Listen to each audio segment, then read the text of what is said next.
গত ২৫ সালে ২৩শে ডিসেম্বর থেকে যে কর্মবিরতিতে যেতে হয়েছে, এই কর্মবিরতিটা হঠাৎ করে একটা আমরা কর্মবিরতি করতে চলে এলাম, ব্যাপারটা এটা ছিল না। আমি থাকি শিবপুর। আমার বাড়িতে আগের দিন মাঝরাত থেকে বাড়ির চারিদিকে পুলিশ, প্রচুর গাড়ি। আর আমি ভোরবেলায় উঠে যখন বারান্দায় গিয়ে রেডি হব, ফ্রেশ ট্রেশ হয়ে বারান্দায় গেছি, দেখি নানান দিকে গাড়ি, পুলিশ। আর আমি সত্যি ভেবে নিয়েছি যে এলাকায় নিশ্চয়ই তেমন বড় ধরনের কেউ একটা কিছু ধরা পড়েছে, তাকে অ্যারেস্ট করার জন্য এসছে। আমার জন্য যে এত ব্যবস্থা আমি ভাবতে পারিনি। আমাদের গুরুত্ব তারা এত বাড়িয়ে দিয়েছে, তারা তাদের মুখ পুড়িয়েছে। আমি অন্তত এটুকু আমি ক্ষোভেই বলে ফেললাম কথাটা। যে আশাকর্মী অন্যের মাতৃত্ব সুরক্ষিত করে, যে আশাকর্মী অন্যের সন্তান 6 মাস পর্যন্ত যাতে বুকের দুধ পায়, যাতে মারা ভারী জিনিস না তোলে, যাতে সে তার শরীর স্বাস্থ্য, তার সন্তানের দেখভাল করতে পারে, সেই আশাকর্মী সে তার সন্তানের জন্ম দিয়েই তারপরে কদিন বাদে বেরিয়ে গিয়ে বলবে, মা তোমরা তোমাদের সন্তানকে সুরক্ষিত রাখো, তুমি ঠিক থাকো। এইটা আমাদেরকে দাবি করতে হলে এতদিন ধরে, এটা আমরা ভাবিনি।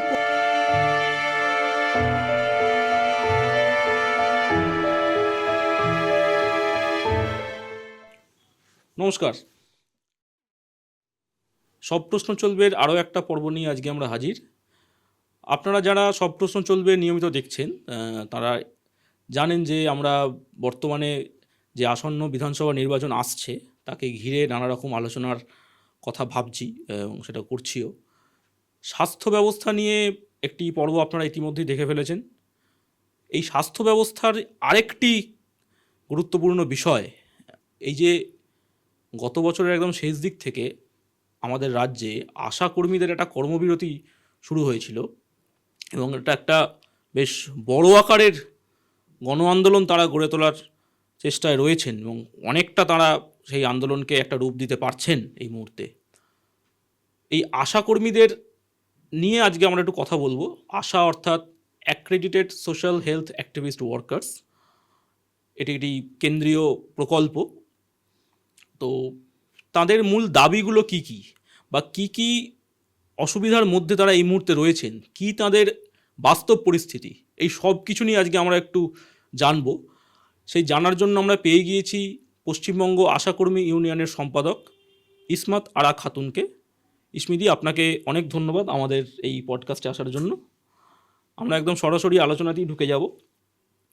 একদম গোড়ার প্রশ্ন আমি যদি করি, যে গত বছরের 23শে ডিসেম্বর থেকে কর্মবিরতি শুরু হলো, তো এই যে কর্মবিরতি শুরু হলো, তো আমার প্রথম যে প্রশ্নটা আপনার কাছে সেটা হচ্ছে যে আশাকর্মীদের ঠিক কি কি কাজ করতে হয়? একটা বিপুল সংখ্যায় কাজ করতে হয়, অনেক ধরনের কাজ আশাকর্মীদের করতে হয়। স্বাস্থ্য ব্যবস্থাটা অনেকটা দাঁড়িয়েই রয়েছে, মানুষের সুস্বাস্থ্য দাঁড়িয়ে রয়েছে আশাকর্মীদের কর্মতৎপরতার উপরে। তো এবং কোন কোন দাবি সামনে রেখে আপনাদের এই কর্মবিরতি, সেটা যদি একবার বলেন। আশাকর্মীদের দাবি সেটা একটা, তার প্রচুর, এই দাবির ভলিউম একটা বিশাল। আশাকর্মীরা কাজ করে একটা প্রকল্পের মধ্যে। এটা একটা প্রকল্প কেন্দ্রীয় সরকারের পরিচালিত এবং এই প্রকল্প শুরু হয় 2005 সালে। কাজ শুরু যখন হয় এবং যখন নিয়োগ হয়, তাদের ট্রেনিংয়ের মধ্য দিয়ে যখন কাজটা শুরু করে, তখন কিন্তু এটাই ছিল যে মায়ের মৃত্যু, শিশুর মৃত্যুর হার কমানো। এবং কেন মায়ের মৃত্যু, শিশুর মৃত্যুর হার কমানোর প্রয়োজনটা কোথায়, কোন জায়গা থেকে এই প্রয়োজন বোধটা একটা সরকার তারা স্টেপ নিয়েছে কিংবা একটা প্রকল্প হিসেবে চালু করেছে, সেটাই ছিল মূল কাজ। মায়ের মৃত্যুর, শিশুর মৃত্যুর হার কমাবে, তার জন্য আশাকর্মীদের নির্দিষ্ট কিছু ট্রেনিং, এরা সরকারি যে স্বাস্থ্য ব্যবস্থামুখী করা, মায়েদেরকে, গর্ভবতী মা, বিবাহিত যখন মহিলারা যখন আসছে তাকে নানানভাবে মোটিভেটেড করা, এই ধরনের স্বাস্থ্য সংক্রান্ত কাজ, মা এবং শিশুর সমস্ত ধরনের পরিষেবা দিতে ওই সাব সেন্টারমুখী করা, সাব সেন্টার থেকে হসপিটালমুখী করা, এটাই হচ্ছে তার কাজ। এবং কাজের নেচার হচ্ছে পেরিনিয়াল জব, সরকারি কর্মীর ন্যায় তার কাজ, সরকারি স্কিম, একই দপ্তরের অধীনে সরকারি আধিকারিকদের অধীনেই কিন্তু আশাকর্মীদের কাজ। ফলে স্বাস্থ্য সংক্রান্ত কাজই তার। তো আজকে 2005 সালের স্কিম নিয়োগ শুরু হয়েছে 7 থেকে। আজকে এ রাজ্যের গ্রাম এবং শহরে আশাকর্মীর সংখ্যা 80,000-এর একটু বেশি। এখন মানে এটা প্রায় 20 বছরের একটা সময়কালের মধ্যে এই সংখ্যাটা এসে গেছে। তো আহ, আজকে শুধু স্বাস্থ্য সংক্রান্ত কাজ তাদের নয়, এই মা শিশুর ছিল, তার সঙ্গে যুক্ত হলো জনসাধারণের, তার স্বাস্থ্য নানান ধরনের, চোখ, মানে নানান ধরনের নন কমিউনিকেবল ডিজিজ, এগুলোকে তার সিমটম দেখলে তাদেরকেও সরকারি এই স্বাস্থ্য ব্যবস্থামুখী করা, এই ধরনের কাজ। এখন যেটা হয়েছে, মানে একটা একটা করে অর্ডার এনে তাদেরকে এত সস্তা শ্রমিক, আর কি কি কাজ তাদের করানো যায় হেলথ রিলেটেড কাজ, এই অর্ডার আরও নতুন নতুন অর্ডার পাস করে, অর্ডার এনে পুরনো অর্ডারকে আরও মডিফাই করে হেলথের বাইরেও বহু কাজ তাদেরকে দিয়ে করানো হয়। এই করাতে গিয়ে তারা তার কর্মজীবন, তার গার্হস্থ্য জীবন, এই দুটোকে কোনোভাবেই তারা মেলাতে পারছে না।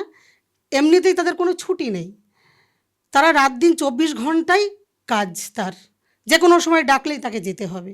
ফলে আমরা দেখছি এখন তাকে ভোটের ডিউটি, যখন ভোট হয় তাকে ভিড় সামলানো, লাইন সামলানো, তাকে করতে হয় যে আবাস যোজনার সার্ভে। এটা কোন হেলথ রিলেটেড কাজ, আমরা এগুলোর ক্ল্যারিফিকেশন সরকারের কাছ থেকে পাইনি।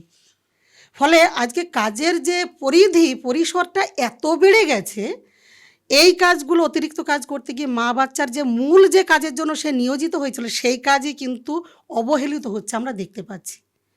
ফলে আমাদের দাবি তো এটাই যে সরকারি স্কিমে কাজ করছে, সরকারি কর্মীর ন্যায় কাজ করছে, ফলে তার সরকারি স্বীকৃতি দেওয়া উচিত। স্কিম কেন, স্কিমের এই কনসেপশনটাই হচ্ছে তাকে কোথায় কোথায় তার সামাজিক সুরক্ষা থেকে শুরু করে সরকারি নানান সুবিধা থেকে যা যা আছে সেগুলোকে ফাঁকি দেওয়ানোটাই হচ্ছে এখানে তার এই স্কিমের কনসেপশনটাই তাই। অথচ তার সময়ের সবটাই এক্সপ্লয়েট করা হচ্ছে, তার শ্রমটা সবটাকেই নিংড়ে নেওয়া হচ্ছে। ফলে আমাদের মূল দাবি হচ্ছে সরকারি স্বাস্থ্যকর্মীর স্বীকৃতি দিয়ে 45-46তম শ্রম সম্মেলনের যে গৃহীত যে সিদ্ধান্ত সেই অনুযায়ী বাজার দরের নিরিখে তার ভাতা প্রদান, এই দাবি আমাদের মূল দাবি। তার সঙ্গে তো এখন যেগুলো আমাদের যুক্ত করতে হচ্ছে, মানে কাজের ভলিউম কমাতে হবে। স্বাস্থ্যকর্মী যদি হয় তাহলে তার অতিরিক্ত স্বাস্থ্যের বাইরে কোনো কাজ করানো চলবে না।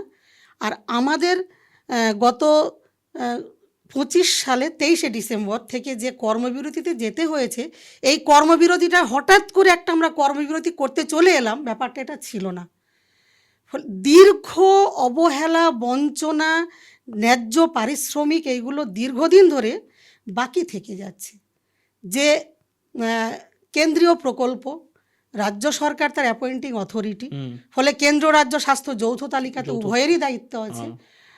ফলে এখানে আমরা যেটা দেখছি তার যে ইনসেন্টিভ, কাজের ভিত্তিতে যে কাজ টাকাগুলো তার পাওয়ার কথা 4 মাস 5 মাস করে বাকি থাকছে, সেগুলো ভাগে ভাগে দেওয়া হচ্ছে, মানে ইনস্টলমেন্টে দেওয়া হচ্ছে। কোন কাজের জন্য কত টাকা ঢুকছে, 20 টাকা, 17 টাকা, 25 টাকা, 100 টাকা, আর 4 মাস করে তার যদি বাকি থাকে, কোন মাসের কত টাকা, এই 17 টাকাটা কোন মাসের, কেউ এই হিসেব রাখতে পারবে না। ফলে আমাদের দাবিই হচ্ছে ভাগে ভাগে টাকা পাঠানো চলবে না, এটা একসাথেই পাঠাতে হবে এবং নিয়মিত, প্রতি মাসে এটা নিয়মিত পাঠাতে হবে। এই দাবিটা, এটা একটা বিভীষিকা অবস্থা দাঁড়িয়েছে। তার কাজের নিরিখে সে, আমি যদি 500 টাকা পাই, 1000 টাকা পাই, আমার তো সেই টাকার হিসেবেই আমার সংসারের যাবতীয় সেই ক্যালকুলেশনেই তো আমাকে সংসার চালাতে হবে। ফলে আমি পাচ্ছিই না কিছু। তারপরে পিএলআই, পাবলিক লিঙ্ক ইনসেন্টিভ, কিছু কাজ যেগুলো তাদের করতে হয় এনসিডির সঙ্গে, মানে নন কমিউনিকেবল ডিজিজের এলাকার মানুষকে কিছু পরিষেবা দিলে এই টাকাটা তার পাওয়ার কথা, 1.5 বছর পর্যন্ত সেই বাকি। ফলে বাকি এত দীর্ঘ বাকি, ফলে আমরা একদম ব্লক লেভেল থেকে শুরু করে সর্বোচ্চ স্বাস্থ্য ভবন, কেন্দ্রীয় সরকারের সর্বত্রই দফায় দফায় চিঠি দেওয়া, সমস্যা সমাধানের জন্য দফায় দফায় মিট করা, কোনো সমাধান আমরা পাইনি। আমরা প্যাকেজ ইনসেন্টিভ বয়কট করেছি, কাজ করেছি, প্যাকেজ জমা দিইনি। আমরা বাধ্য হয়ে এই নানান ধরনের কালা যে নিয়ম অর্ডারগুলো আনছে, আমরা সিম্বলিক প্রতিবাদ করে সেগুলো মানে জ্বালিয়েছি, আর কি পুড়িয়েছি, নানান ফর্মে আমরা আন্দোলন করেছি। এবং এই আন্দোলনে এ রাজ্যের গ্রাম এবং শহরের মানে প্রায় এই সংখ্যক আশাকর্মী সকলেই আমি পশ্চিমবঙ্গ আশাকর্মী ইউনিয়নের রাজ্য সম্পাদিকা। পশ্চিমবঙ্গ পৌর স্বাস্থ্যকর্মী ইউনিয়ন, সেই ইউনিয়নটাও তার আলাদা রেজিস্ট্রেশন নাম্বার, আলাদা মানে অর্গানাইজেশন নামে। ফলে আমরা যৌথভাবে আন্দোলন করেছি এবং সব কর্মী কিন্তু আমাদের এই অর্গানাইজেশনের ব্যানার তলেই আছে। এবং তারা এই আন্দোলন, এই সংগঠন তারা নিজেদের দাবি অধিকারের লড়াইয়ের একটা মঞ্চ হিসেবেই তারা আমাদেরকে বোঝে। এবং এই যে যোগদান এই আন্দোলনে, যে বিপুল সংখ্যক তাদের মানে যোগদান, এটা কিন্তু একটা উল্লেখযোগ্য বিষয়। এবং তার নিদর্শন পরপর নানান আন্দোলনে তাদের যোগদান, তাদের ভূমিকা, এটা এ রাজ্যের শুধু নয়, এদেশের আন্দোলনের লড়াই একটা গুরুত্বপূর্ণ সংযোজন। গণ আন্দোলনের ক্ষেত্রে আপনি যেটা বললেন, এটা কি মারাত্মক রূপ নিয়েছে। ফলে এরা এই বহিঃপ্রকাশটা ঘটেছে দীর্ঘ বঞ্চনা, তার ন্যায্য পাওনা সে পাচ্ছে না বলেই আমাদের প্রতি একটা ভরসা আছে, আস্থা আছে যে আমরাই আন্দোলনটাকে একেবারে একটা সুসংগঠিতভাবে একটা সুদৃঢ় একটা নেতৃত্বের ভিত্তিতে এগিয়ে নিয়ে যাচ্ছি। এই ভরসাটা তৈরি আমরা করতে পেরেছি, অর্জন করতে পেরেছি। তারাও আমাদেরকে সেই ভরসার জায়গাতেই ভাবে। তো ধরুন 21শে জানুয়ারি আপনারা কলকাতার বুকে যে বিরাট আন্দোলন করলেন এবং সেখানে পুলিশ দিয়ে আটকানোর চেষ্টা হলো, অর্থাৎ রাষ্ট্রীয় শক্তি প্রয়োগ, মানে পুরো মাত্রায় প্রয়োগ করা হলো এবং পুরুষ শক্তি সব থেকে বড় কথা। তাতে আপনি বললেন একটা মানুষের মধ্যে একটা সেই প্রতিক্রিয়া আপনারা পেয়েছেন। তো 30শে জানুয়ারি যে প্রেস ক্লাবে যে আপনারা যে একটা নাগরিক সম্মেলন করলেন, তার এটা কীরকম, তার ফলাফলটা কীরকম, মানে ইতিবাচকতাটা কীরকম দেখলেন? আসলে বা আপনি সার্বিক প্রতিক্রিয়াটাই কীরকম দিলেন সেটুকুই যদি জিজ্ঞাসা করি। এটা আসলে এই নাগরিক সমাজ তারা 21 তারিখের ওই ঘটনাটা দেখেছে এবং শুভবুদ্ধি সম্পন্ন মানুষ, বহু সাধারণ মানুষ, আশাকর্মীদের পরিবার, শুধু তাই নাই, এই যে যখন আসছিল ট্রেনে বাসে সাধারণ মানুষ, ট্রেন থেকে টেনে টেনে আশাকর্মীদেরকে নামিয়ে নিয়ে যখন কেন্দ্রীয় পুলিশ, রেল পুলিশ এবং রাজ্যেরও পুলিশ তাদেরকে যখন নামিয়ে দিচ্ছে, সাধারণ মানুষ স্তম্ভিত হয়ে গেছে। এটা কি, তারা যাচ্ছে, একটা কর্মী তাদের দাবি নিয়ে যাচ্ছে। এবং আমাদেরকে স্বাস্থ্য সচিব নারায়ণ স্বরূপ নিগম তিনি কিন্তু আমাদের ডেটটা দিয়েছিলেন, আপনারা আসুন আলোচনা হবে। 7ই জানুয়ারিও ছিল আমাদের কর্মসূচি, সেদিনে ফয়সালা সবটা হয়নি, সব উত্তর আমরা পাইনি। উনি বলেছিলেন তাহলে আপনারা 16ই জানুয়ারি আসুন। তারপরে বললেন যে না, ওই দিন আমার এনগেজমেন্ট আছে, আপনারা 21শে আসুন। এই কথার ভিত্তিতে আমরা সেদিন আসছিলাম। ফলে যখন রাস্তায় আটকাচ্ছে, সোজা বাস থানায় ঢুকিয়ে দিচ্ছে, রেল থেকে ট্রেন থেকে নামিয়ে দিয়েছে, ট্রেনে উঠতে দিচ্ছে না, টিকিট কেড়ে নিয়েছে, রিজার্ভেশন আছে টিকিট কেড়ে নিয়েছে, টিকিট কেটেছে, টিকিট নিয়ে টাকা ফেরত দিচ্ছে। মানে সে একবারে অদ্ভুত অভাবনীয় কাণ্ড। এটা মানে এটা ভাবা যায় না এবং বর্ণনা করার ভাষা নেই। এগুলো সবই তো হয়েছে জনগণের সামনে, সবটাই জনগণের সামনে হয়েছে। মানে রাত্রিবেলায় কর্মীরা, ধরুন বাঁকুড়া থেকে বাস আসবে, বিভিন্ন জায়গায় জায়গায় কর্মীরা উঠবে, মাঝরাতে, ভোরে, প্রথম রাতে, তারা তো রাস্তায় রাস্তায় দাঁড়িয়ে আছে। টোটোতে করে এসেছে, টোটো তো ফিরে গেছে, তারা রাস্তায় দাঁড়িয়েছে, বাস আসবে উঠবে, সে বাস সমস্ত ক্যান্সেল, থানা তুলে নিয়েছে। সিন্ডিকেট থেকে ফোন করা হচ্ছে, ওদের যে অ্যাসোসিয়েশন থেকে, না আমরা বাস দিতে পারবো না। কেন দিতে পারবো না কোনো উত্তর নেই। পুলিশ কেন ট্রেন থেকে নামিয়ে দিচ্ছে কোনো উত্তর নেই, তারা কোনো উত্তরই দিচ্ছে না। আমাদের নির্দেশ আছে, নির্দেশ কোথাকার, ওপরের নির্দেশ আছে। এখন ওপরের নির্দেশ মানে কোন ওপর, জনগণও বোঝে, আমরাও বুঝেছি। তো ওপরের নির্দেশটা কেন, আমরা তার উত্তর পাইনি এবং সে উত্তর তাদের নেই, কোনো উত্তর। আমি একটা ডেমোক্রেটিক মুভমেন্ট, ন্যায্য দাবি নিয়ে যাচ্ছি। ফলে আজকে শুভবুদ্ধি সম্পন্ন মানুষ, এই গুণীজন যারা নাগরিক সমাজ এবং বিশিষ্ট মানুষজনরা যে আহ্বানটা দিয়েছিলেন, সেদিনের সেই ঘটনাকে ওনারা ধিক্কার জানিয়েছেন, ভাবিয়েছে এবং স্বতঃস্ফূর্তভাবে তাদের থেকেই এসেছে। এবং এই যে সেদিনে 30 তারিখে প্রেস ক্লাবে এই ইয়েটা ছিল আর কি, প্রেস মিট এবং নাগরিক কনভেনশন, সেখানে আমাদেরকেও ইনভাইট করেছিল, আমরা এসেছিলাম, 2টি ইউনিয়নের পক্ষ থেকে এসেছিলাম।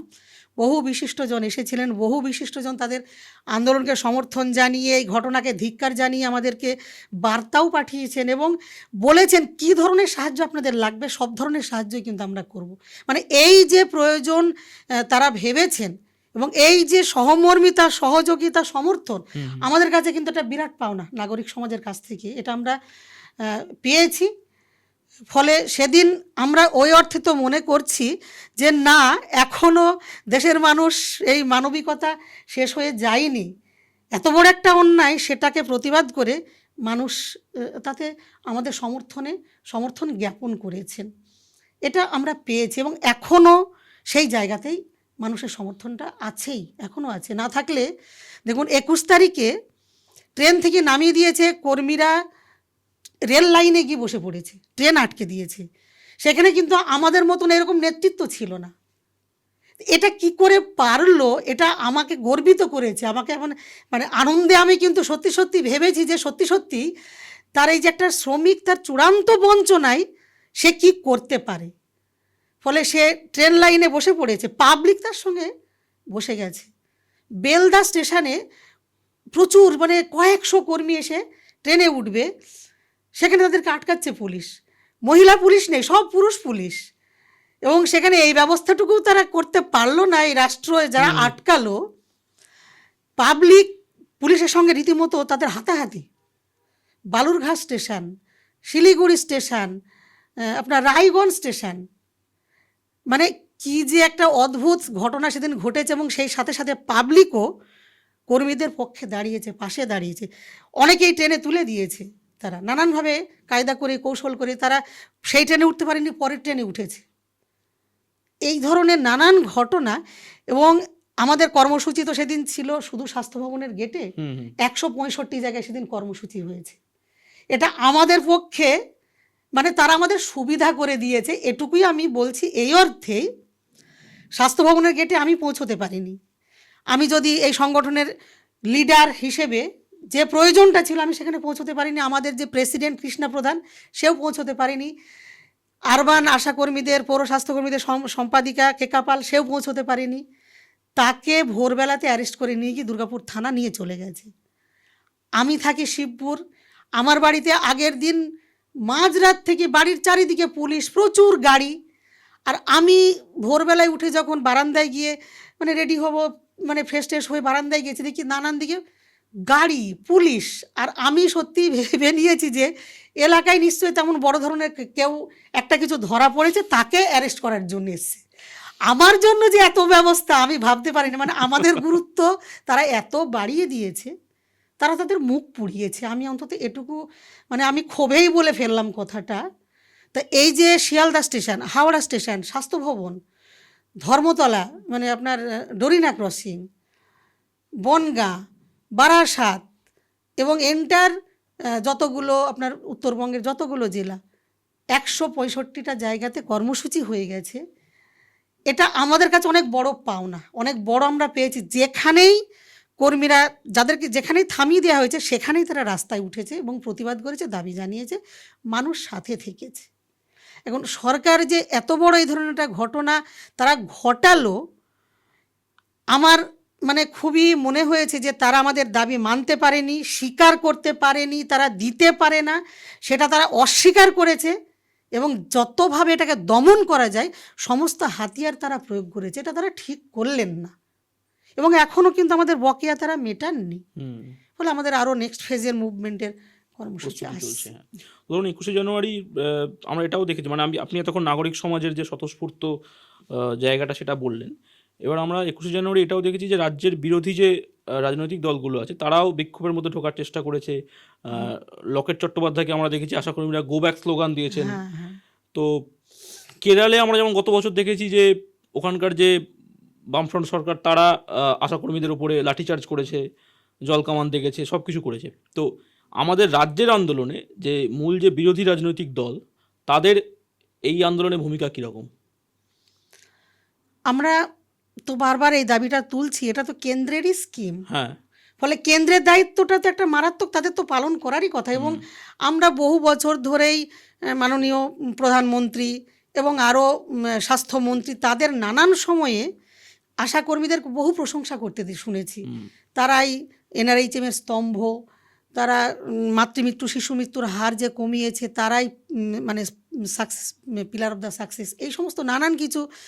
তারপরে করোনা যোদ্ধা, করোনার যে পরিস্থিতি, এগুলো তো তাদেরকে আরেকটা নতুন ফেনোমেনায় তারা প্রবেশ করেছে কিন্তু আশাকর্মীরা।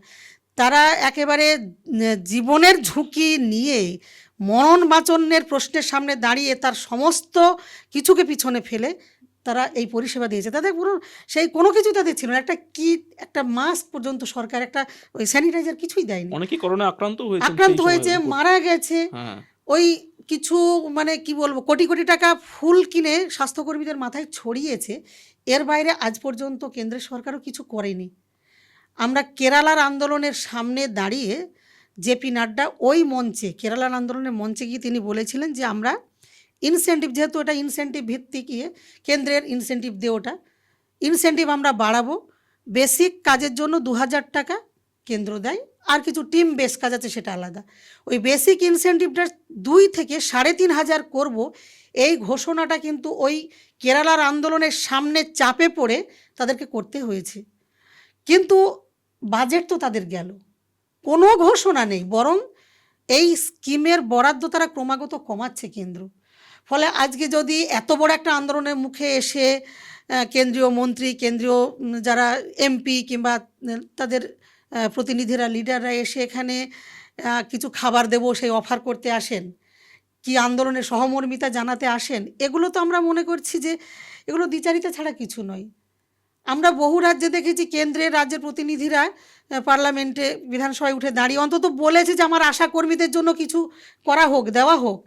আমরা কোথাও এ রাজ্যের যারা এমএলএ এমপি তাদেরকে কোথাও আমরা এই প্রশ্ন তুলতে দেখিনি। হবে কি হবে না গভর্নমেন্টের পলিসির প্রশ্ন, ফলে এবং সদিচ্ছার প্রশ্ন, অবশ্যই সদিচ্ছার প্রশ্ন, তার কাজের নিরিখে তার মর্যাদা, তার এটা অধিকার, এটা দেওয়ার প্রশ্ন, এগুলোর সঙ্গে তাদের পলিসির সঙ্গে যুক্ত।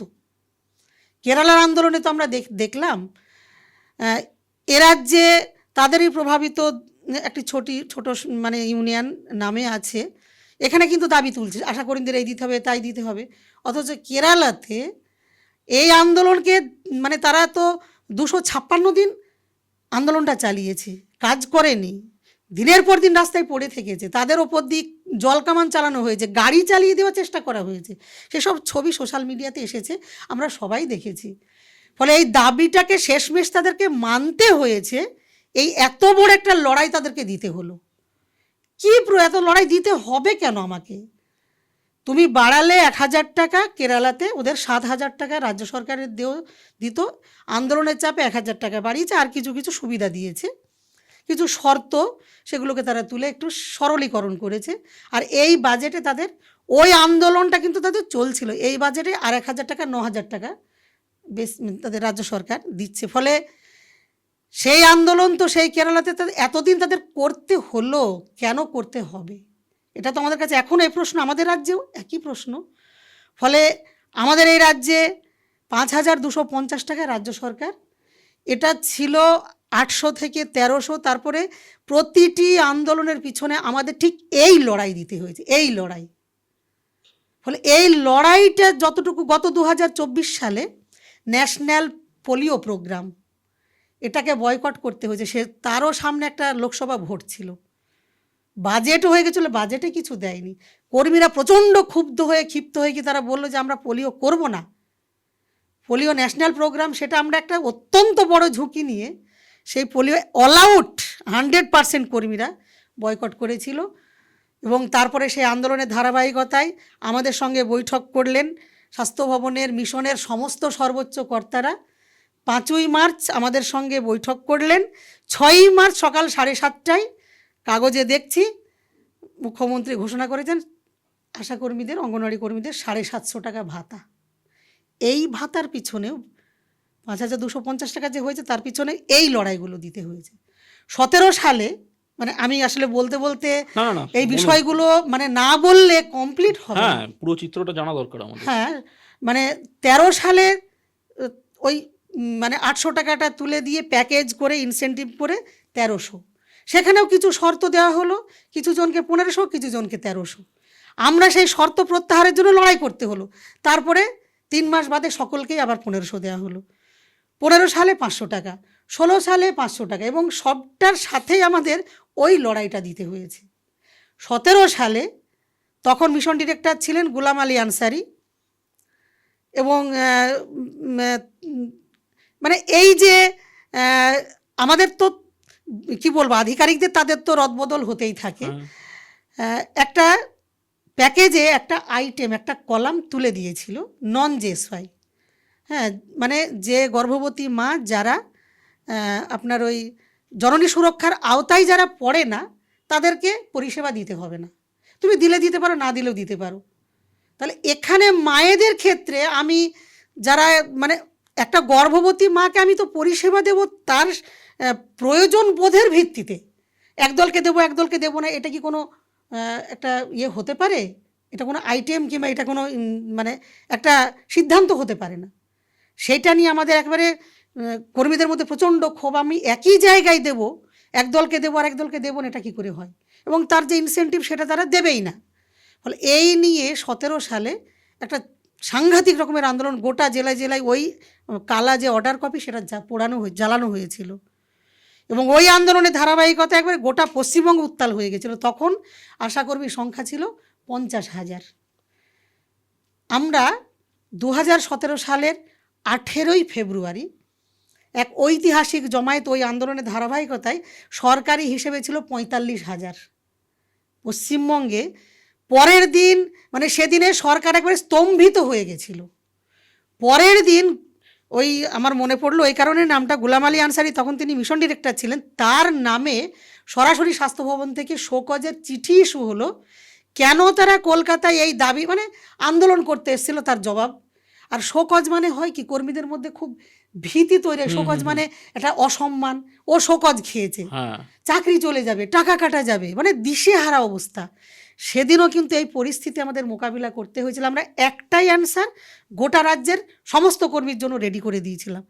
আমার গণতান্ত্রিক অধিকার আন্দোলন করা, আমার দাবি সঠিক, আমি কাজ করছি সাংবিধানিক অধিকার অনুযায়ী, আমি কাজ করছি, তুমি আমাকে ভাতা দেবে।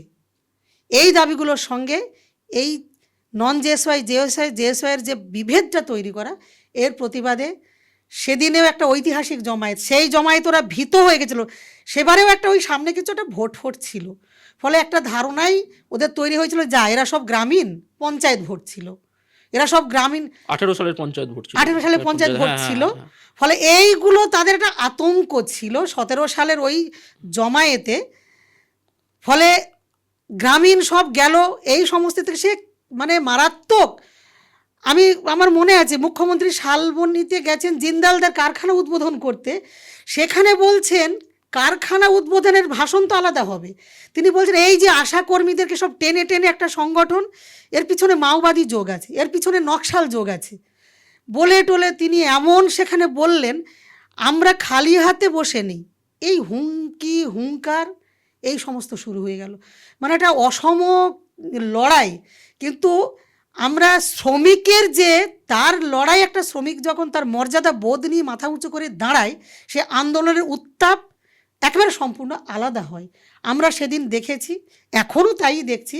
সেই আন্দোলন, সেই প্রচণ্ড চাপান উত্তরের মাঝে সেদিনে 1,000 টাকায় বাড়াতে বাধ্য হয়েছিল।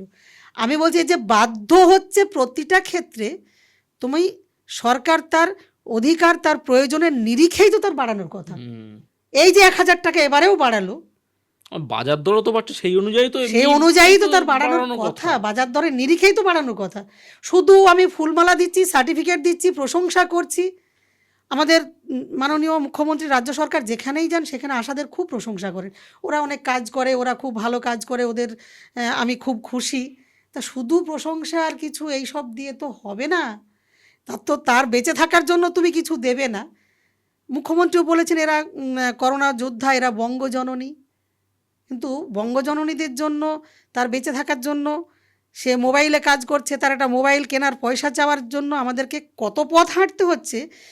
এবং এখন যে মারাত্মক একটা গোটা রাজ্য জুড়ে টাকা কাটার যে একটা মারাত্মক কন্ডিশন তৈরি হয়েছে, কর্মীরা দিশেহারা অবস্থা বর্তমান অবস্থায়।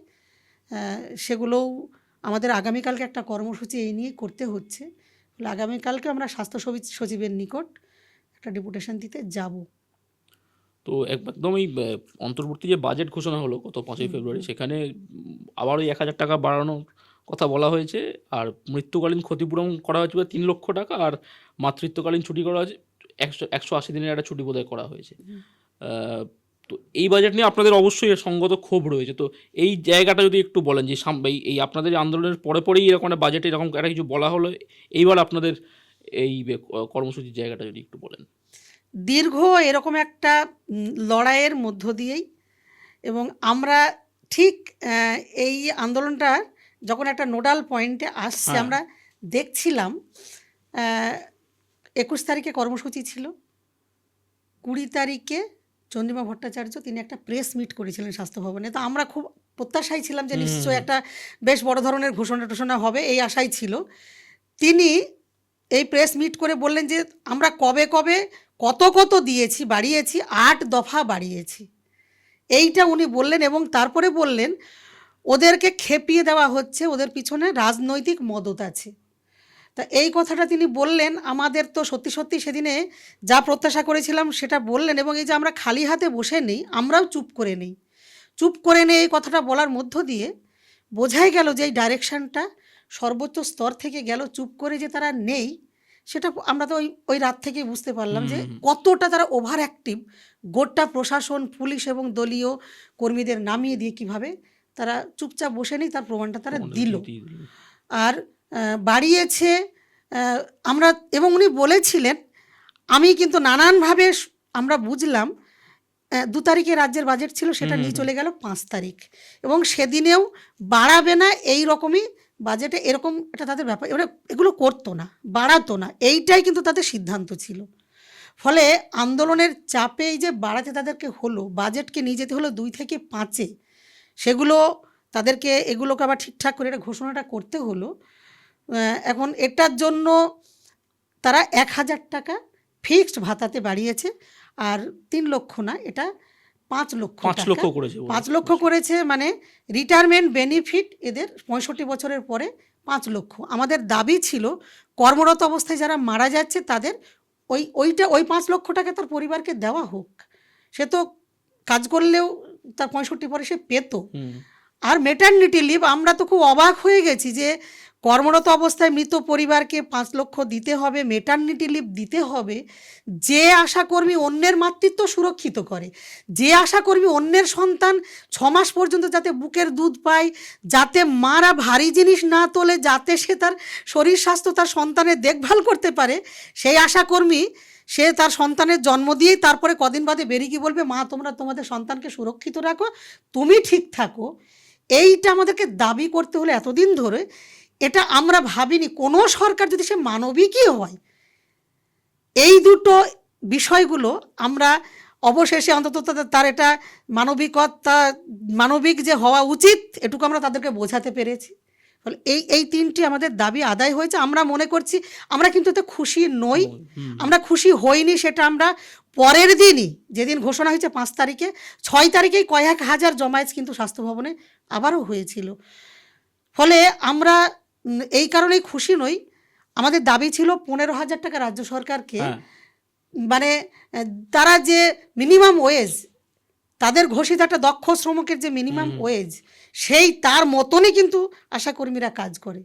ফলে সেই মানের দেওয়া হোক, এই জন্য আমাদের দাবি 15,000 ছিল। ফলে এটা আমাদেরকে তার জন্য, এবং প্রচুর নানান ধরনের এই যে বকেয়া এখনও তারা দেয়নি, দেবে বলেছিল, সবগুলো এখনও দেয়নি। এটা নিয়ে পরের দিনই আমরা আমাদের প্রতিবাদ জানিয়েছি। আর হচ্ছে এইভাবে যে তাদেরকে হয়রান করা হয়েছে, ফলে এগুলো নিয়ে আমরা প্রতিবাদ করেছি, আমরা জানিয়েছি। এই আন্দোলনে, আমাদের আন্দোলন এখনও চলছে, আপনারা দেখছেন, সেই একই দাবি এখন আমাদের আছে। আর এখন মানে তারা যে কর্মবিরতি চলাকালীন কিছু পরিষেবা ইমার্জেন্সি, আমাদের এটা বলাই ছিল, আমরা কর্মবিরতি করলেও যেহেতু স্বাস্থ্যক্ষেত্রে কাজ করে, ইমার্জেন্সি তো থাকে, স্বাস্থ্যটাই হচ্ছে ইমার্জেন্সিরও তার তো কিছু আরও ইমার্জেন্সি থাকে। আশাকর্মী, এটা মা তার গর্ভবতী মাকে গাড়ি ডেকে তুলে দিয়ে সেই ইউনিফর্ম ছাড়াই এই সমস্ত ব্যবস্থা করেছে। একটা শিশুর ক্ষেত্রে যা যা পরিষেবা, তা ভ্যাকসিনেশন, সবটাই কিন্তু সে ব্যবস্থা করিয়ে দিয়েছে। অথচ এখন টাকা কাটার নেশায় কোনো টাকা, এক একজনের প্রায় 30-40 হাজার টাকা করে একেবারে বেপরোয়াভাবে তাদের টাকা কাটা হচ্ছে। অথচ আমরা 23 তারিখ থেকে তো কর্মবিরতি করেছি, সে কাজ করেছে। এদের মাসগুলো শুরু হচ্ছে 21 to 20, এরকম হচ্ছে এদের কাজের মাস সময়সীমারই। আমরা 23 থেকে কর্মবিরতি করেছি, কিন্তু আমি 21-22 তো দুদিন পরিষেবা দিয়েছি। সেই পরিষেবা, সেই ইনসেন্টিভ সে দুদিনে সে ক্লেম করতে পারে, আর্ন করতে পারে। এইগুলোকে তাদের একেবারে বেমালুম কেটে দেওয়া হয়েছে এবং নো ইনসেন্টিভ, সে কাজ করেনি এইটা দেখিয়ে গোটা রাজ্যে স্বাস্থ্য ভবন এটা জানিয়ে দিয়েছে যে তারা কোনো কাজ করেনি। এবং তার ভিত্তিতে তার যে জানুয়ারির ফিক্সড যেটা অনারারিয়াম, সেটা কিন্তু সে তার একটা অংশ পাওয়ার কথা। ইমার্জেন্সি পরিষেবা দিতে সে তার পাওয়ার কথা। তুমি দাও না দাও, তোমাকে তো স্বীকার করতে হবে। তুমি অস্বীকার করলে, তুমি অন্যায়ভাবে তার জিরো বসিয়ে দিয়ে সেটা পাঠিয়ে দিলে, এইটা সে করতে পারে না। এখন তার অ্যান্সারও তারা দিতে পারছে না। এবং আরবান আশাকর্মী যারা একই সাথে কর্মবিরতি করেছে তাদের সকলকেই ওই ইনসেন্টিভ এবং অনারারিয়াম দুটোই কিন্তু তাদেরকে দিয়ে দিয়েছে। এই বৈষম্যগুলো করে দিচ্ছে, মানে সংগঠনকে, কর্মীদের মধ্যে বিভেদ লাগিয়ে দেওয়া, বৈষম্য করে দেওয়া, সংগঠনকে ভাঙা, কর্মীদেরকে একটু বিভ্রান্ত করা, এই জিনিস তারা এর দ্বারা করতে চাইছে। কিন্তু কর্মীরা বিভ্রান্ত নয়, তারা প্রচণ্ডভাবে, মানে অত্যন্ত ক্ষোভে তারা ফেটে পড়ছে যে তুমি দেবে না, কাউকেই দেবে না। আমরা তো জানি যে কর্মবিরতি করেছে মানে আমি পাবো না, তুমি এই বৈষম্যটা কেন করলে? বন্ধুরা, আপনারা যারা নিয়মিত নাগরিক পড়েন, আমাদের এই পডকাস্ট দেখছেন, তারা জানেন যে নাগরিক এমন একটি স্বাধীন সংবাদ মাধ্যম যারা শুরুর দিন থেকে আজ প্রায় 4.5 বছর হয়ে এলো আমাদের কোনো রকম কর্পোরেট সংস্থা বা ব্যবসায়িক প্রতিষ্ঠানের অনুদান, বিজ্ঞাপন, পৃষ্ঠপোষকতা কিছুই নেয় না। আমাদের ভরসা আপনারাই, অর্থাৎ নাগরিকরাই। আপনাদের উৎসাহে এবং মতামতে আমরা এতদূর পেরিয়ে এসেছি। তাই সেই কথাই আবারও বলবো যে আপনার নাগরিক নিজের ট্যাঁকে রাখুন। ভিডিওর ডেসক্রিপশনে দেওয়া লিঙ্কে ক্লিক করে আপনারা সাধ্যমতো অনুদান পাঠাতে পারেন এবং নাগরিক যে সুস্থ আলোচনার পরিসর চালিয়ে নিয়ে যেতে চায় সেই পথে তাদের সাহায্য করুন।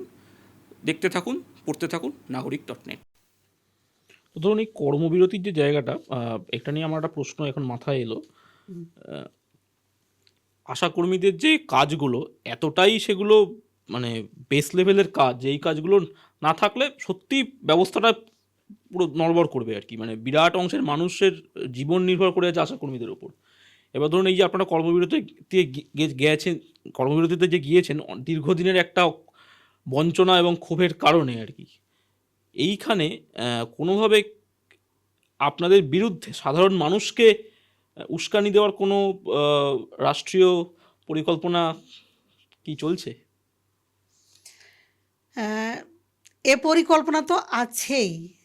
এটাই তো মানে রাষ্ট্র, এই যা পলিসি, এ পলিসি তো রাষ্ট্রেরই পলিসি। রাজনৈতিক দল সে এগুলোকেই ইমপ্লিমেন্ট করে। ফলে এখানে তো মানে দিলে সে একটা জনকল্যাণমূলক, ধরুন রাষ্ট্র, জনকল্যাণমূলক রাষ্ট্রের তার একটা কিছু, মানে সেখানেও জনস্বার্থ কিংবা কর্মীদের তার একটা কিছু ন্যায্য সামাজিক ন্যায়দণ্ডের মানদণ্ডের নিরিখে, তার পরিশ্রমের নিরিখে এটা তার অধিকার, এগুলো ছিল। এগুলো তো আজকে যে দেওয়া হচ্ছে না মানে এগুলো তো তারা পরিকল্পিতভাবে এগুলোকে মেরে দেওয়ারই চেষ্টা করছে, তার অধিকার থেকে বঞ্চিত করারই চেষ্টা করছে। ফলে এগুলো করতে গিয়েই এই আন্দোলনকে কোনোভাবেই আর 5টা আন্দোলন যাতে এর দ্বারা না গড়ে ওঠে, এই আন্দোলন যাতে আর কোনো ক্ষোভকে আরও না করে দেয়, মানে আগুন জ্বালিয়ে না দেয়, ক্ষোভের সঞ্চার যাতে আর কোথাও না ঘটে যায়, এইটাকেই দমন করেছে তারা। এই দৃষ্টিভঙ্গি থেকেই এটা করেছে। ফলে আজকে জনগণ যেভাবে আশা করবে, আমরা তো দেখছি রাষ্ট্রায়ত্ত ক্ষেত্র, সরকারি পরিষেবা ক্ষেত্র সবই তো প্রাইভেটাইজ করে দিচ্ছে, সমস্ত প্রাইভেটাইজ করে দিচ্ছে এবং খুব কম পয়সায় তার সামাজিক কোনো সুরক্ষা, কোনো ধরনের কোনো অধিকার, তার পেনশন, পিএফ, গ্র্যাচুইটি, এসে কোনো কিছু এদের কোনো কিছুর আওতায় নেই। কাজ করলে পয়সা পাবে, কাজ না করলে পয়সা পাবে না। এই যেটা তৈরি করেছে, এটা তো কে তৈরি করেছে? এই ব্যবস্থাই তো সেটা তৈরি করেছে। ফলে এদেরকে কত কম পয়সা দিয়ে কত বেশি কাজ তুলে নেওয়া যায়, এটা না হলে হেলথ রিলেটেড কাজের নাম করে আবাস যোজনার সার্ভে, এটা কি তার করার কথা? এটা তার কাজ, এবং সেই কাজ তাদেরকে করাতে গিয়ে কত আশাকর্মীর ঘর বাড়ি পুড়েছে এবং আশাকর্মীদের বাড়িতে লাইন পড়ে গেছে, তুমি আমাকে ঘর, আমার নাম কিন্তু যেন থাকে, আমার নাম যেন কাটা না যায়। আবার অনেকে বলেছে আমার নাম তোমাকে তুলতে হবে। তাহলে এগুলো কারা? এর পলিসি মেকিং পার্ট কারা? আর সাফার করতে হচ্ছে কাকে? ফলে এই কম পয়সা দিয়ে প্রচুর কাজ করানো, তুমি কাজ তারপরে না করতে পারলে ছেড়ে দাও, তুমি আন্দোলন করলে তোমাকে আটকানো হবে। অথচ আশাকর্মী এই মানে প্রাইভেটাইজ করার ফলে স্বাস্থ্যের কম পয়সা দিয়ে যে ধরনের কাজকে আজকে এদেরকে দিয়ে ট্রেনিং দিয়ে করিয়ে নেওয়া হচ্ছে, সেটা একটা মানে বিপুল আয়তনের কাজ। ফলে সে তো করছে, তার নিজের জীবন বিপন্ন হচ্ছে, তার স্বাস্থ্য সরকারের দায়িত্ব নেই, তার পরিবারের স্বাস্থ্য বাঁচিয়ে রাখা সরকারের দায়িত্ব নেই, সে অন্যের স্বাস্থ্যকে সুরক্ষিত করছে। ফলে এখানে দৃষ্টিভঙ্গিটা কিন্তু পরিষ্কার আমাদের কাছে। রাষ্ট্র কম পয়সা দিয়ে এই সমস্ত শ্রমিকদের যতটা নিংড়ে নিয়ে নেওয়া যায়, আর জনগণকে তো খ্যাপানোর চেষ্টা করেছেই। একসময় তো আমরা এই আন্দোলনের মুখেই যেটা দেখলাম, এটা রিভিলড হলো নতুন করে, বহু মানুষ জানতো না যে আশাকর্মীদের কাজ কি কি করে, কোথায় তারা থাকে। এত আজকে এখানে জড়ো হয়ে গেছে বেগুনি শাড়ি, এরা কোথায় থাকে, বিচ্ছিন্নভাবে থাকে, তাদের কাজ চোখে পড়ে না। আর কাজ যত তার চোখে না পড়ে, যত তার দাবি সামনে না আসে, যত সে সংগঠিত না হয়, এইটাকে তো ক্রমাগত আটকানো হয়। নাই নাই কিছু নাই, ও কিছু নয়, এগুলো নিচের লেভেল থেকেই তার প্রক্রিয়াগুলো কিন্তু এটা আছে। সবসময় তার দাবিগুলোকে নিগেট করে দেওয়া হয়। যখন একবারে বুমেরাঙের মতন ঘটনাটা আজকে এইভাবে এসে গেল, সাধারণ মানুষ তো বুঝতে পেরেছে যে বঞ্চনা। আমরা দেখেছি সোশ্যাল মিডিয়াতে কি সুন্দর সুন্দর কি অদ্ভুত অদ্ভুত কমেন্ট এসছে, এবং আমরা কিন্তু খুব কৃতজ্ঞ এই সোশ্যাল মিডিয়ার একটা বিশাল সংখ্যক যারা এইগুলোর সঙ্গে যুক্ত কিভাবে তুলে ধরেছে, এটাতে আমরা এত উপকৃত হয়েছি। আর সাধারণ মানুষ, আপনি যাদের কথা বললেন, সাধারণ মানুষকে খ্যাপানোর চেষ্টা করেছে। সাধারণ মানুষ কিন্তু দেখেছে যে আজকে সরকারি স্বাস্থ্য ব্যবস্থার কী দুরবস্থা। একটা সিজারের ব্যবস্থা নেই, একটা ব্লাডের ব্যবস্থা নেই, একটা লাইগেশনের ব্যবস্থা নেই, হসপিটালগুলোতে একটা অপারেশনের ভালো ব্যবস্থা নেই, ব্লাডের ব্যবস্থা নেই, পাশাপাশি সমস্ত ব্যবস্থাই আছে বেসরকারি প্রতিষ্ঠানে। ফলে মানুষ মানে তুমি মরার জন্যই হাসপাতালে যাও আর কি, তুমি যেখানে নার্সিংহোমে যেতে পারবে না, খরচ করতে পারবে না। ফলে সাধারণ মানুষ তো আজকে এদের দ্বারা কী হারে উপকৃত হয়, সাধারণ মানুষ বুঝতে পেরেছে। আশাকর্মী ছাড়া বহু মায়েরা, সাধারণ মানুষ, ওরা কর্মবিরতি থেকে ফিরুক তারপরে আমি পরিষেবা নেব, তারা নিতেই চায়নি। এবং কিভাবে মানে এই আন্দোলনগুলোতে এলাকার মানুষ চলে এসেছে, তাদের পরিবারের মানুষজন চলে এসেছে। সাধারণ মানুষ যেভাবে এদের প্রতি যখন অবিচার হচ্ছে, ওই 21 তারিখে যে অন্যায় তাদের অত্যাচার হচ্ছে, কিভাবে দাঁড়িয়েছে, এটা আমাদের কাছে কিন্তু অনেক বিরাট পাওনা। ফলে সাধারণ মানুষ আজকে আন্দোলনটাও যে গণ আন্দোলনের রূপ নিল, এটা গণ আন্দোলন, সাধারণ মানুষ ভোকাল হয়েছে, সাধারণ মানুষের সামনে এদের বঞ্চনাটা সামনে উঠে এসেছে বলেই এটা হয়েছে। আমি দেখলাম স্বাস্থ্য প্রতিমন্ত্রী চন্দ্রিমা ভট্টাচার্য যে বলেছেন না, রাজনৈতিক একটা এর পিছনে রাজনৈতিকভাবে খেপানো হচ্ছে। আমি সঠিক দাবি তুলছি, এটা যদি সরকারের কাছে তার মনে হয় যে তার বিপক্ষে যাচ্ছে, তাহলে সেটা রাজনৈতিক, মানে সেটা খারাপ। আমি যদি বলি যে না, যা ধর্ষণ টর্ষণ হচ্ছে সবগুলো ঠিক, তাহলে সেটা রাজনৈতিক নয়। আমি যদি মনে বলি আজকে আরজি করের ঘটনা নিয়ে রাস্তায় যদি নামি, তাহলে সেটা রাজনীতি। আমি একটা শ্রমিক, সে মাসের পর মাস, বছরের পর বছর তার ভাতা বাড়ছে না, বাকি আছে, সে খেতে পাচ্ছে না, তার সন্তানের টিউশনই দিতে পারছে না, আমি দাবি তুলছি, সেটা রাজনৈতিক। আমাকে ডিএইচএস স্যার সেদিনে স্বপন সোরেন সাহেব উনি বললেন, আপনারা তো রাজনীতি করছেন। আমি বললাম যে দেখুন, যদি আপনি এটা বলেন, আমি কিন্তু এতে খুব প্রাউড ফিল করছি যে আমি একটা বঞ্চিত শ্রমিকের দাবি নিয়ে তার অধিকার আমি আদায় করার এই লড়াই আমি থেকে, যদি এটা রাজনীতি হয়, তা রাজনীতিরও তো চরিত্র আছে। এটা যদি রাজনীতিই হয়, তাহলে আমি কিন্তু খুব গর্বিত যে না, ওদের লড়াই করার জন্য আমি এটা করতে পেরেছি। আপনি এটা কি রাজনীতি বলবেন, সেটা আপনার ব্যাপার। ফলে দাবি তোলা, একটা ন্যায়ের দাবিতে আমি লড়ছি। এই লড়াইটা যদি আমার অন্যায় হয়, সে বিবেচনা এদেশের মানুষের এখনও বিবেক মরে যায়নি, তারা বিবেচনা করে দেখবে, এবং তাদের এই যুক্তিগুলোকে মানুষ নস্যাৎ করে দিয়েছে। ধরুন এই যে আপনি বারবার বলছেন যে সাধারণ মানুষও যোগদান করেছেন এই একটা আন্দোলন, এবং এটা পুরোপুরিভাবেই একদম আমি বলবো এটা একটা নারী আন্দোলন, আশাকর্মীদের আন্দোলন। এবং আশাকর্মী যারা, তারাও আমরা দেখেছি প্রচণ্ড অভাবের সংসার থেকে অনেকে আসেন, তাদের নিজেদের বাড়িতে নানা রকম সমস্যা থাকে। এই আপনি বললেন যে তারা নিজেরা যখন মা হচ্ছেন তখন তাদের সেই সুবিধাটা নেই যে তারা ওই মাতৃত্বের যে জায়গাটা সেগুলোকে ঠিকঠাকভাবে পালন করতে পারবেন। সেই অবস্থায় এত যে এই যে একত্রিত হওয়ার যে জায়গাটায়, এইখানে আপনাদের সাংগঠনিক যে আহ, জায়গাটা সেটা নিয়ে যদি একটু বলেন আর কি। হ্যাঁ, এটা আমাদের তো দাবি, একটা শ্রমিক হিসেবে তার যে অধিকার, হুম এটা যিনিই সরকারি ক্ষমতায় থাকুন, কেন্দ্র হোক হুম রাজ্য হুম হোক, তার দেওয়া উচিত। হুম হুম এ দাবি আমাদের সর্বকালীন দাবি, হুম সবসময়ের এ দাবি আমাদের আছে। আর একটা মহিলা শ্রমিক, সে মহিলা শ্রমিক, এটা একটা মহিলা একটা সমাজে তার যে অবস্থান, হুম হুম তাকে সমাজ, এই ব্যবস্থায় রাষ্ট্র কী দৃষ্টিভঙ্গিতে দেখছে, মহিলা হিসেবেও একটা মহিলা শ্রমিক হিসেবেও, তাহলে সমকাজে সমবেতন, এই দাবিটা তো এসেছে এই প্রয়োজন বোধ থেকে। যে মহিলা শ্রমিক ইটভাটায় ওই মাথায় 6টা করে 8টা করে ইট নিয়ে গাঁথতে, বিল্ডিং গাঁথতে সাহায্য করছে, একটা পুরুষ শ্রমিকও কিন্তু একই রকমভাবে একই কাজ করছে, অথচ বৈষম্যটা আছে।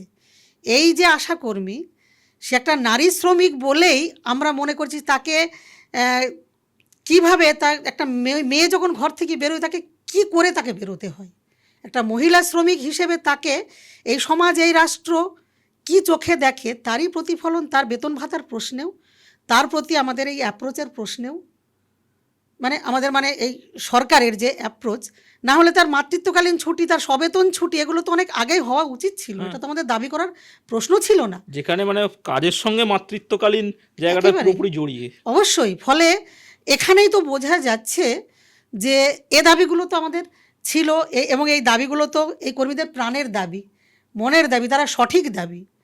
দাবি সংগঠন আমাদের এই দেশে কম শ্রমিক সংগঠন কিংবা এই আশাকর্মীদের তো কম সংগঠন তো নেই, আরও আছে। আরও আছে।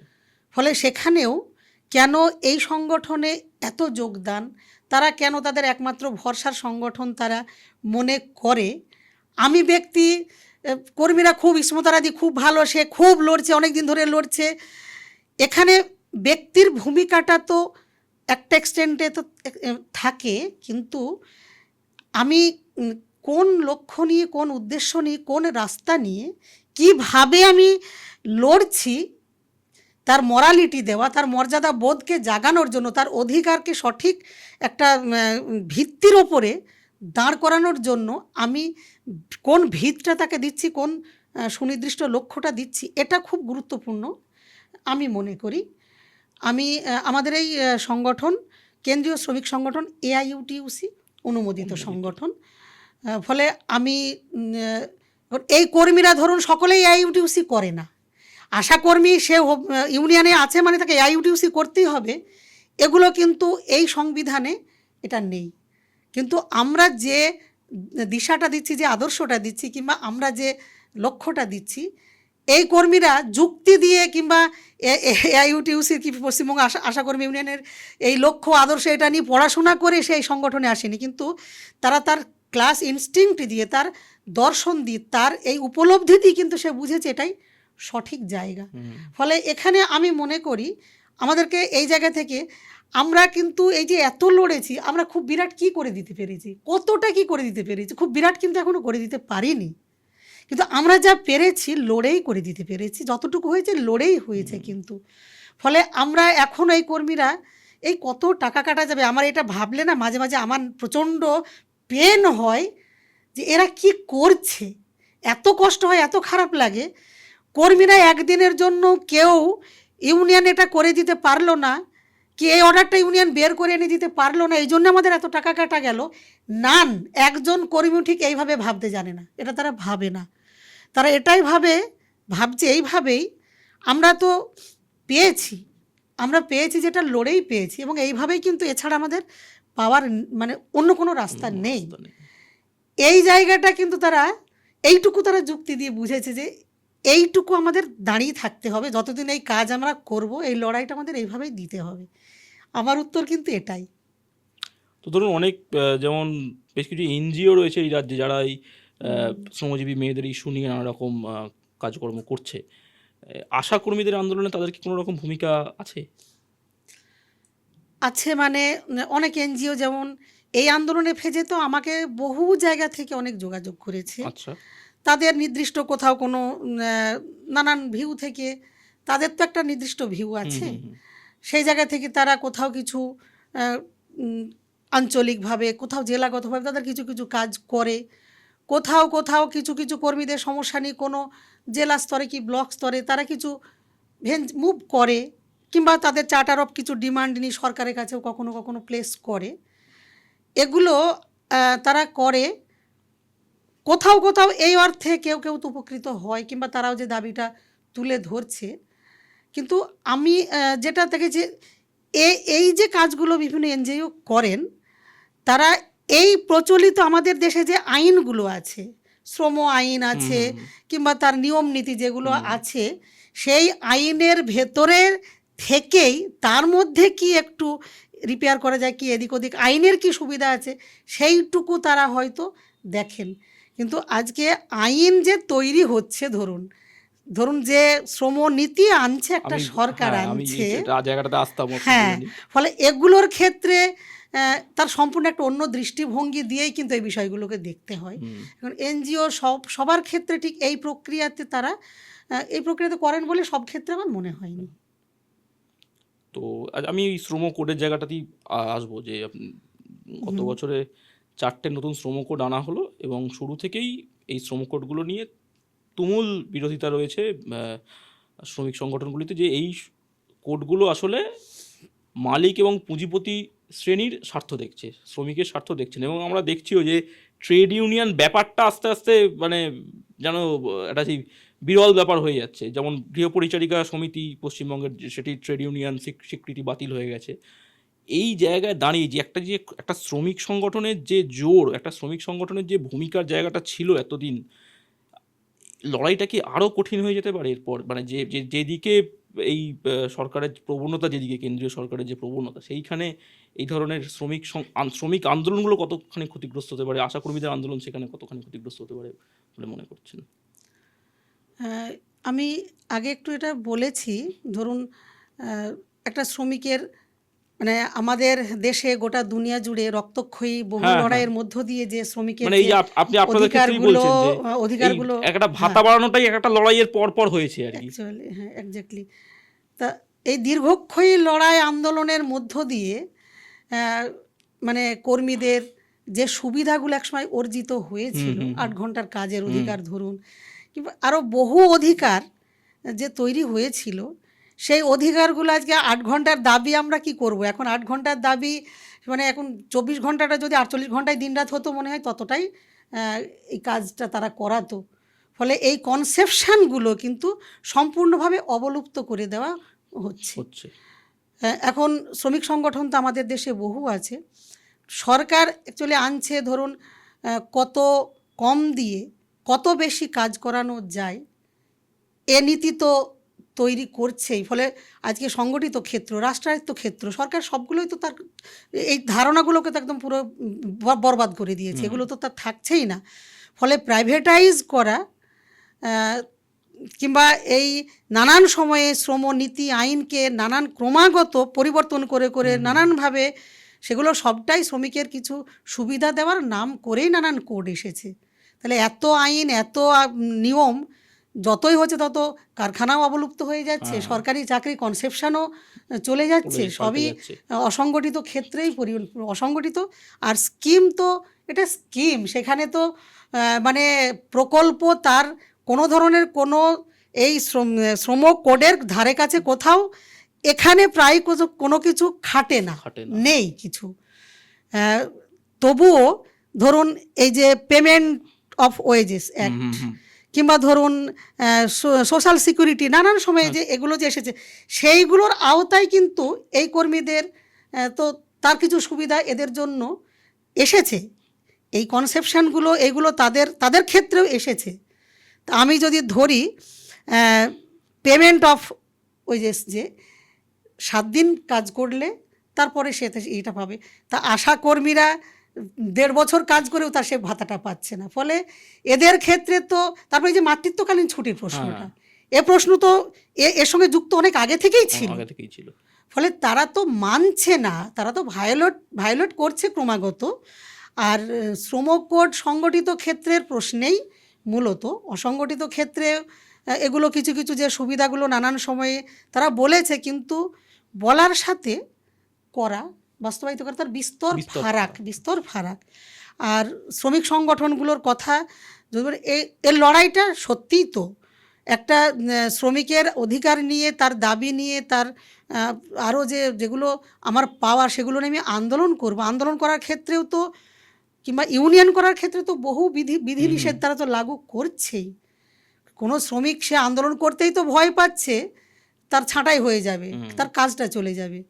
এবং শ্রমিক সংগঠনের মধ্যেও কে মালিকের সঙ্গে আপোষ করে কতটুকু শ্রমিকের কি পাইয়ে দিতে পারে, এটা এক ধরনের আছে। আবার মানে আপোষহীন লড়াই, একেবারে একটা শ্রমিকের যে সত্যি ন্যায্য অধিকার, এই দাবি নিয়ে লড়তে গিয়ে সে লড়াইটা সত্যিই তো খুব কঠিন হচ্ছে। আমি ইউনিয়ন করব, সেই ইউনিয়ন করারও যে অধিকার, সেগুলোও তো সংকুচিত হচ্ছে, অধিকারকে একেবারে কেড়েও নেওয়া হচ্ছে। ফলে এ লড়াইটা সত্যিই খুবই কঠিন লড়াই।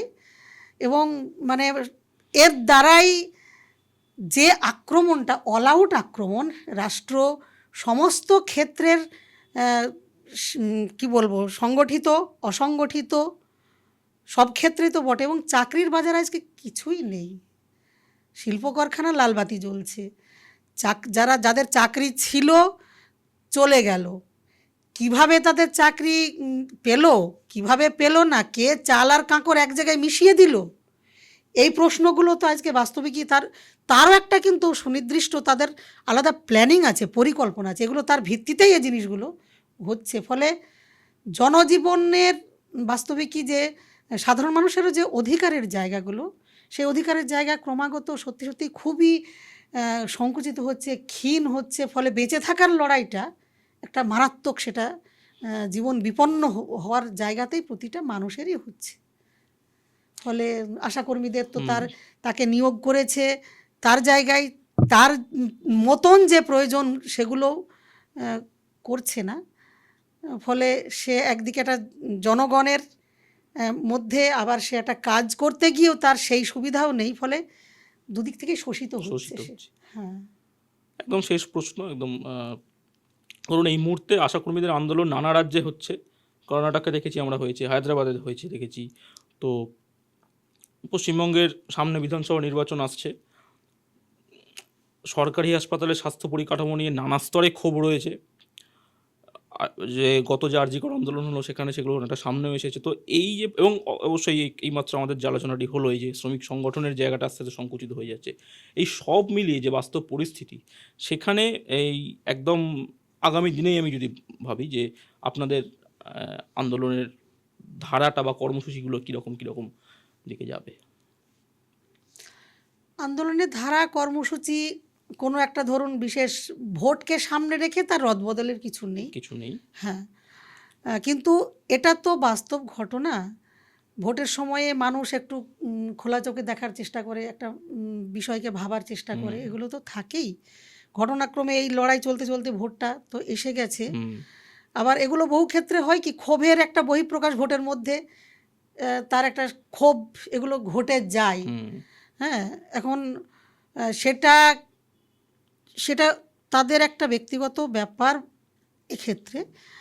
কিন্তু আজকে আপনি যেটা বললেন, এই আরজি কর আন্দোলন, আশাকর্মীদের আন্দোলনটা কিন্তু একটা গণ আন্দোলনেরই রূপ নিয়েছে। এবং এই একটা বিশাল বিশিষ্ট মানুষজন এবং গোটা মহলই কিন্তু তোলপাড় হয়েছে কয়েকদিন ধরে। এর বাইরে কিছু তারা দেখতে পায়নি সোশ্যাল মিডিয়াতে, এবং পরিস্থিতিটা সেই দিকেই ছিল। আমাদের দেশে আমি অন্তত এ রাজ্যের ক্ষেত্রে আমি মনে করি আরজি করের এই ঘটনাটা, আমরা নিজেরাও মিছিল খুঁজেছি, প্রতিবাদ করেছি, হেঁটেছি, কেঁদেছি, কষ্ট পেয়েছি, দাবি তুলেছি।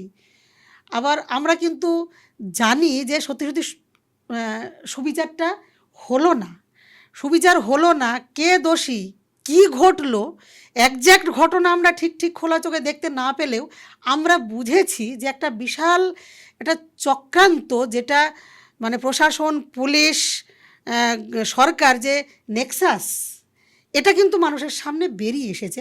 আমার এটা মত আমি মনে করি, এবং মানুষ এটাকে সামনে রেখে যে কী ধরনের রাস্তায় নেমেছে, ফলে এটা কিন্তু একটা সিমটম আমি মনে করি, একটা ফেনোমেনা কিন্তু তৈরি হয়েছে প্রতিবাদ করার। এই যে একটা মানসিকতা, এটা একটা মানুষকে সাহসী করেছে এবং লড়তে হবে।